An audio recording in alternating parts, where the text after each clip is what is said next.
Guys, gals, and fellow gender non-conforming pals, welcome back. My legal name is C28, and I skipped a video log. I did indeed.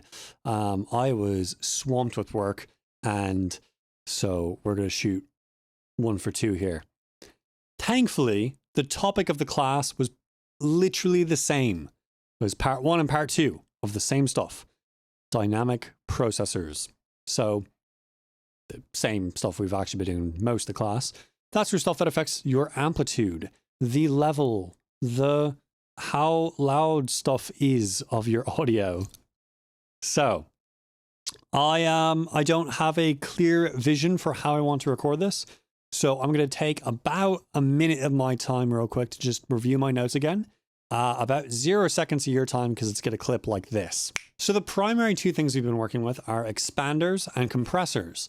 In fact, we're using the channel strip plugin by Avid, which has both, and a few other fun things. So just to recap, an expander does what it sounds like. After you gain match the plugin, it expands. It makes whatever is above a certain threshold louder, and whatever is below that threshold quieter. Whereas the opposite is the case with a compressor, which will only compress once you get above that threshold. So the point of an expander is to expand your dynamic range, whereas the point of a compressor is to compress, make that dynamic range smaller. I suppose I should use a word that's not expand for expander, to embiggen the dynamic range. That word. So like I said just a few moments ago, gain matching is going to be vital here. That is how you're going to make sure that your plugin is doing what it's supposed to. It's now a lot of these can have auto gain match functions on them.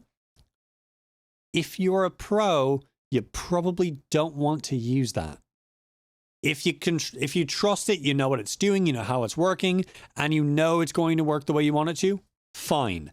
But for the most part, those auto gain functions you want to turn off and rely on your ears and metering. Very simple way to use your ears. Very simple. When the plugin is on, does the overall loudness of that track change? If it does, alter your output gain so that if it's too loud, it's get a little bit less. If it's too quiet, a little bit more. You're simply wanting the plugin to change the timbral qualities of that sound. Specifically, you are changing the loud bits and the quiet bits. How far apart are they from each other? And one of the ways you'd want to use this is particularly on your drums. Say you have a lot of bleed in the audio for, say, a snare. You could use an expander in this case. So anything that is below the hit for the snare will get pushed way down. And what does that sound like? A gate. A gate is actually a type of expander. Yeah. Gates are expanders that have infinite ratios. So as opposed to going 1 to whatever, it's going to go 1 to infinity reduction. So is that right? Yeah, I was right. It's 1 to infinity. Infinity to 1 is a brick wall limiter, which is a little bit different. Limiters are to compressors, whereas gates are to expanders. So, as I was saying with the expander, you may want to use that on something like a snare if you have a lot of bleed going on and you want to just isolate that snare sound. Now again, gain match it. So after you do that, A/B your plugin, turn it on and off really fast. You hear a difference. If you do hear a difference, change it again, like I said, to match it up. And ideally, when you flicker really quick with that bypass button, you don't want to be able to notice anything. And this is true for almost any dynamic effect you're going to be putting on there, with the exception of gain. If you have a gain plugin, well, you are altering it to be different from the input. But especially with equalizers, you want to make sure that this is the case. This has been harped on again and again. Gain match everything. Gain match it. Make sure that the gain is the same going in as it is going out. And not necessarily the metered gain. This messed me up at first when I was doing some of the lab exercises where it was demonstrating apparent gain, or what's called relative gain, I believe. That's when you hear it as a different level than it's actually metered at.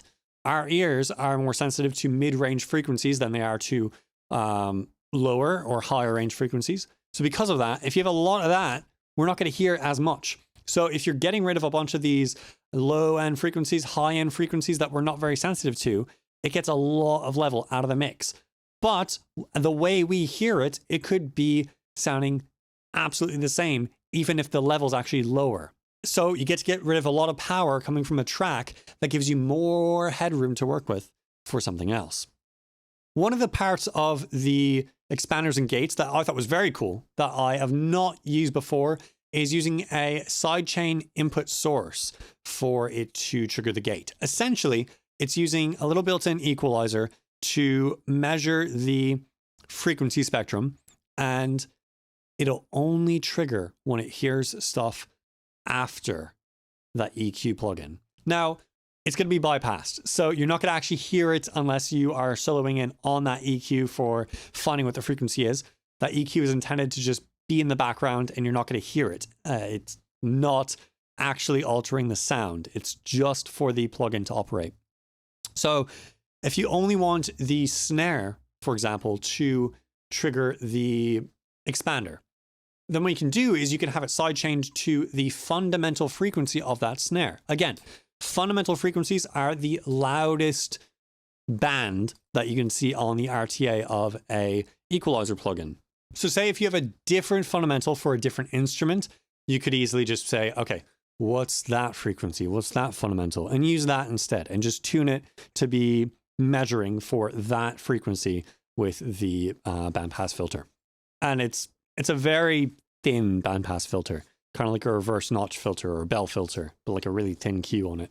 Now, one final thing on the channel strip plugin that we used for the expanders, the gates, the limiters, the compressors for our tracks is key input source. So key input source is basically your sidechain function that you'd have in Logic. Key input is allowing you to say, okay, instead of metering from the track this is on, meter from a bus, a different whatever you want. So you could have, say, your kick trigger an oscillator. So you could have a track that has an expander on it, but that expander only operates once you have the kick hit. So that means essentially you're adding a sub bass. So when the kick hits, it doesn't just go, it goes boom, boom, boom, and you get that funky little oscillator in the background. Of course, you could have a 1 kilohertz tone that's all funky, so it goes boom, boom, boom, and that's disgusting. Yeah. And there are many other uses for key input source. You could do for loads of things, but essentially just think of it as the sidechain function for most of your plugins in Logic Pro. It's the same thing. Now, two little things that I'll jump on after this, from today and a little bit from last lecture: step compression and envelope compression. Step compression is essentially just putting multiple compressors on. So once you have one threshold hit, and it's maybe not enough, if there's another threshold you like it to hit where it also triggers, you could have a second one there. And it can be a different type of compressor too to give you different sounds. There's a motorcycle just vibing outside. Another thing that's fun with compressors is a lot of them will give you this nice coloration to your sound, especially when you are adding extra output. Oh my gosh, motorcycle, can you chill the f out? Thank you. Pushing the output on your compressor, especially analog ones that we know, very fun, very fancy analog stuff with tubes.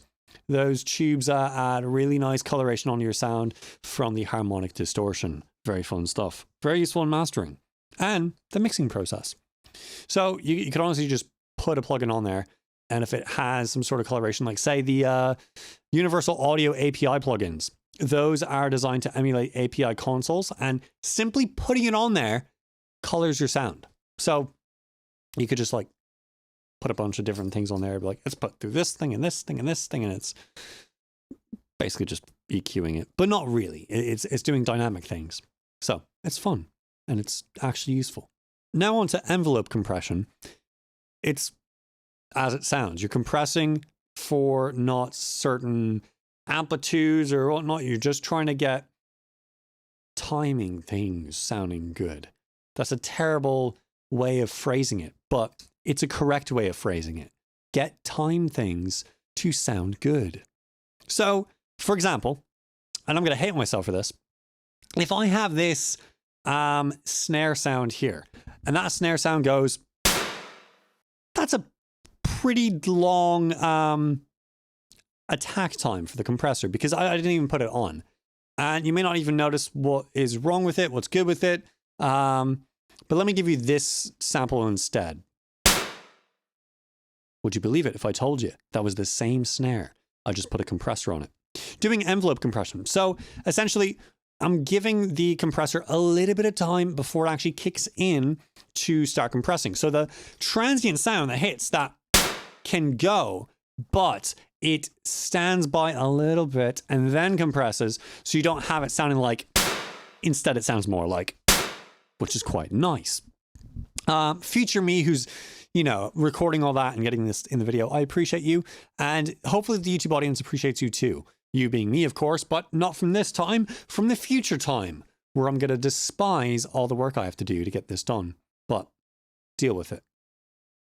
Most of the lecture today was talking about this idea of envelope compression and different applications of it. I won't jump into every single one, especially for future me who has to do all the work that you just heard and stuff that they're not going to have to do now because I just said I wouldn't add it into the video.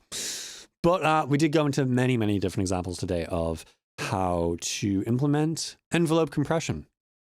After that, we touched a little bit on de-essers, which are essentially compressors that are operating on high frequencies.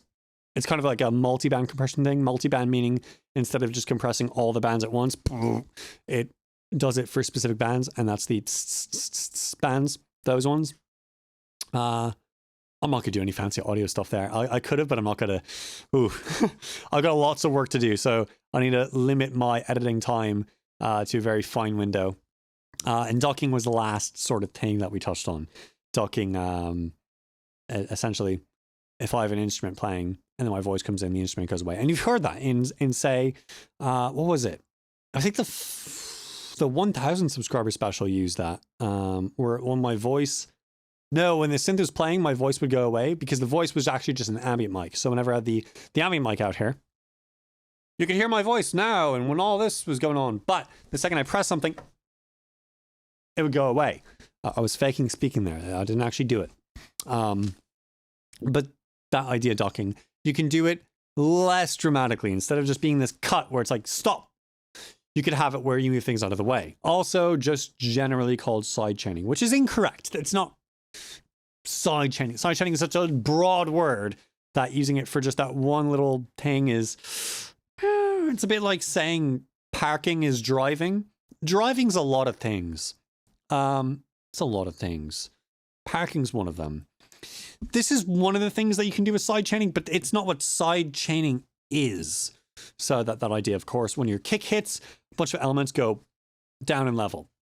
And you can change the depth of your gate when it is attenuating that level. Well, basically just an expander.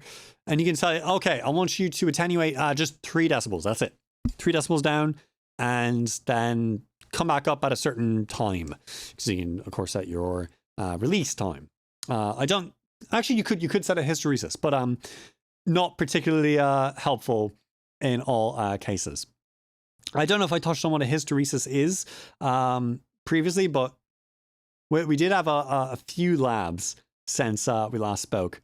So hysteresis, just a quick little fun thing, sounds like a disgusting medical thing, you know, like that's getting censored, but it's basically a second threshold. So think of your first threshold is it needs to hit here for this plugin to activate.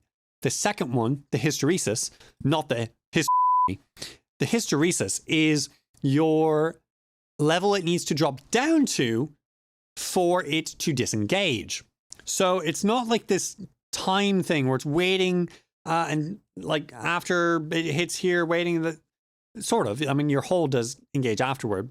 But think of it as that. Think of it as a hold that instead of being dependent on time, it's dependent on amplitude and getting below a certain amplitude.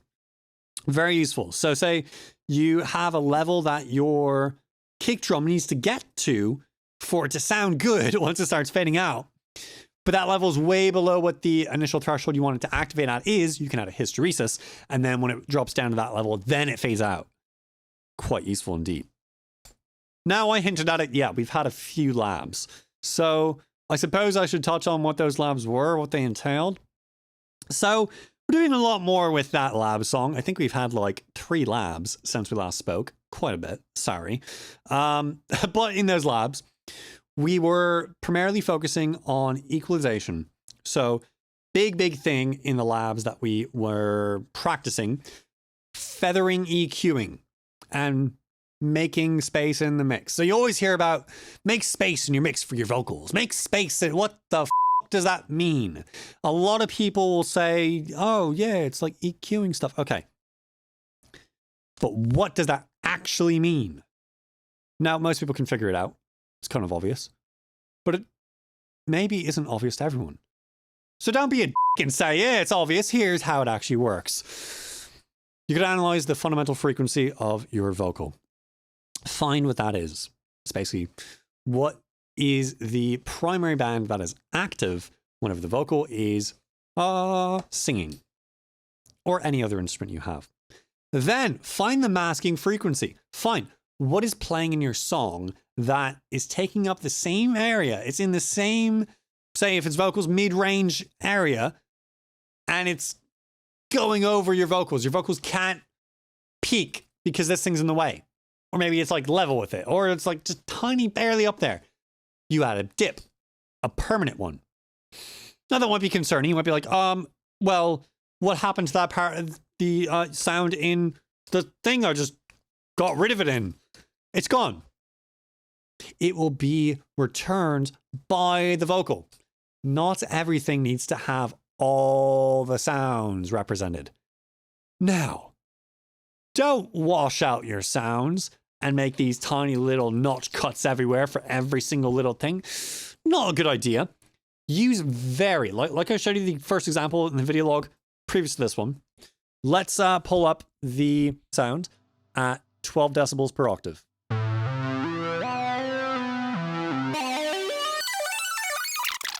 Oh, here's the same sound at 48 decibels per octave.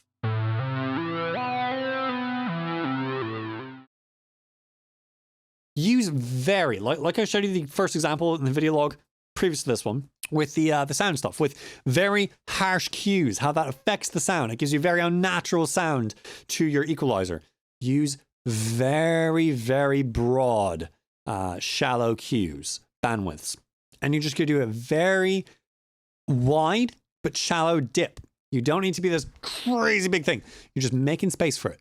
Now, it doesn't have to be massive, but like find what works. And I say a good thing is look at, and I'm just saying this. This isn't from class. I'm just saying this. Look at the width of that fundamental on your RTA for your other frequency analyzer or equalizer, whatever you're using to analyze the frequency makeup of your thing, the timbre, and find the width of that fundamental. Make your cue size just like a bit bigger than that. Maybe like a third larger, maybe twice larger. Again, remember, the harsher your cue, the more unnatural this cut is going to sound. But the sound that is being masked is going to fill in that space. So it won't sound unnatural when they're together, or it shouldn't. If it does, you might have a cue issue. Or the two instruments are just really not playing well together, in which case you have to do some other fun things, like feathering. Feathering's a little fun. Feathering is essentially cutting out not arbitrary random parts, but significant parts in opposite directions for sounds. So you're both boosting and attenuating, but in inverted polarities on different tracks. So say, for example, your bass has a very specific sound to it that you're like, ooh, that sounds good. I don't want to cut this frequency right here that's going to lose a bunch of stuff. Okay, my kick needs to be present though. What do you do? You don't have to necessarily cut out a large amount of space where the kick's fundamental could be. You can instead cut out a lot of the resonant sounds, the resonance of that kick. So find some spots within the frequency spectrum of the sound that's being masked that you want to still have represented. Boost those, and the same amount you boosted them at the same cue, attenuate the other one. And have about like, you can have 2 of these, you can have 3 of these, but just in alternating ways. So instead of just cutting and making space for it, you're boosting something and attenuating it somewhere else. But it has to be where it's like actually present. You're not going to boost like, you're not going to cut like 2K on your bass where it's maybe not there. Maybe let's go crazy, 10K. You're not going to cut 10K on your bass where it's barely there at all, and then boost 10K on like a really colorful kick. It's probably not going to work too well, is it? No, it's going to be like this crazy high popping, hissing, airy sound thing. Not great. So think about it a little bit. Look at like, what do you have to work with? Don't try to feather with stuff that doesn't exist. Make sure it's actually in the meat of stuff. And if you do it pretty close, if you do it again, be careful with the cue. But this is something you have to just play around with. And we had plenty of time, plenty of examples to play around with in lab, where I think I have a more intuitive understanding of how to do it than how to explain it. So if a lot of my explanations of that were that is why. Because I can do it a lot better than I can explain it. So recap of what the class is right now. Again, we have 2 sessions we're working with all month. We got our lab session and we got our final mix session. The final mix session, we don't have instructions per se for, other than whatever you learned in lab, apply to that final mix whenever you get the time. And if you don't have the time, do it anyway, because you need to have it ready for checkup this week. Yeah. We have a checkup this week about midway through. I think it might open up tomorrow, actually. So I got a lot of stuff to do, which is why I'm kind of trying to rush this video, even though we're at like, I don't know, what are we at? Brilliant. Like half an hour almost. I'm seeing 28 minutes here, so I'm going to guess it's like 25 minutes for you. Yeah, so I should rush this, shouldn't I? We're applying those concepts to the final mix and we get feedback. So we'll always be submitting new versions of the lab file. And we always save new versions for each lab. So you're not going to be just overwriting. You can go back and see the progress, which is nice. And the file's relatively small, like a few kilobytes, I think, for the Pro Tools sessions. But then your audio files, of course, take up quite a bit more. I imagine if you have a pretty hefty Pro Tools session, like for a movie, it could get in the megabytes or even gigabytes territory.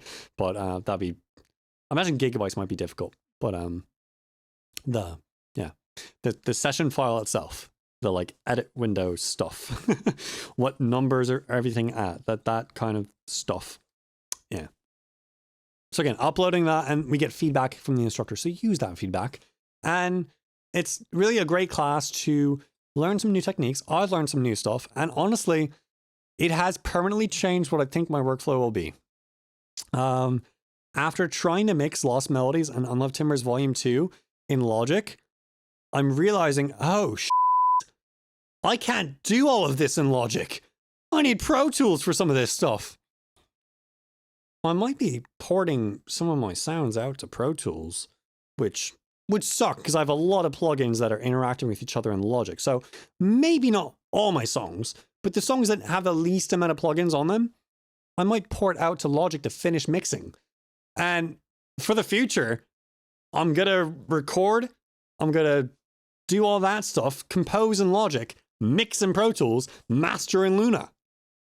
I definitely am going to be using Pro Tools a lot more in my workflow because I've seen just like how powerful it is. There's like, it's really fun. And like one of the things people will hate about Pro Tools is, it's all picky about like its format for plugins and whatnot. Maybe it's a stupid thing to hate on because most plugin providers are very helpful in that they will give you the Avid Audio Extension version of that plugin. But the reason for that is there are a lot of things that Pro Tools needs to interact with in your plugin for it to fit into that Pro Tools environment. There are some crazy hotkeys you can press. They're like, if you press like, I think it's Shift C, you can bypass every compressor, every single one, make sure everything's game match. I think Shift E, bypass all of your equalizers. What?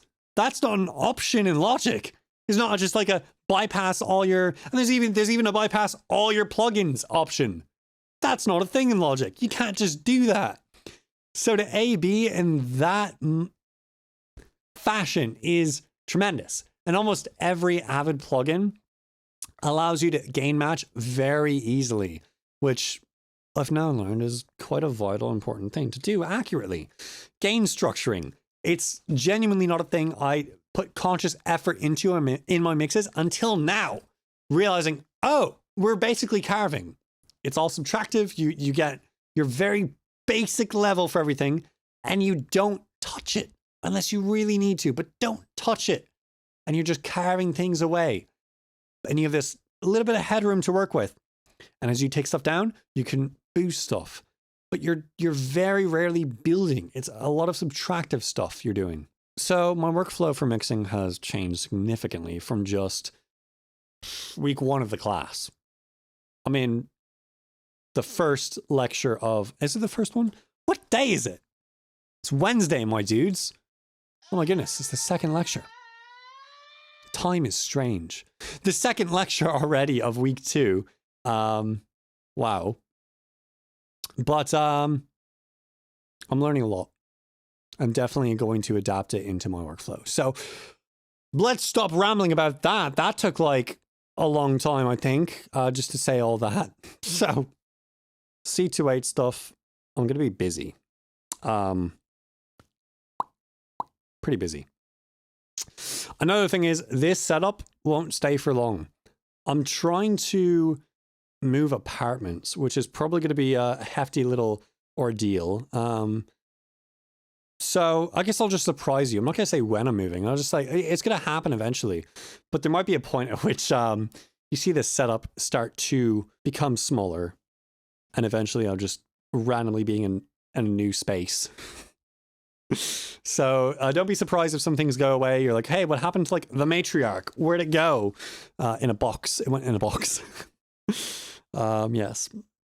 I thought this month would be more productive for C28 music with all the mixing stuff I'll be doing and wanting to apply it, but I'm actually getting really busy now with a bunch of personal stuff, and then just the project I have for my class is actually eating up a lot of time. The other side things we have, so unfortunately, I was not correct. I will not actually have a whole lot of time to do my mixes for Lost Melodies and Unloved Timbers Volume 2. But I want to get those done pretty soon, even though I've been saying that since like October of last year. So we'll see what happens. As always, yeah. If you enjoyed today's content, you can subscribe. And YouTube will give you more videos, more content like this from myself, from other creators. Very cool. And if you have any questions or comments, you can of course leave those in the comment section below. But let me not brush over this thing. Control voltages. What are they?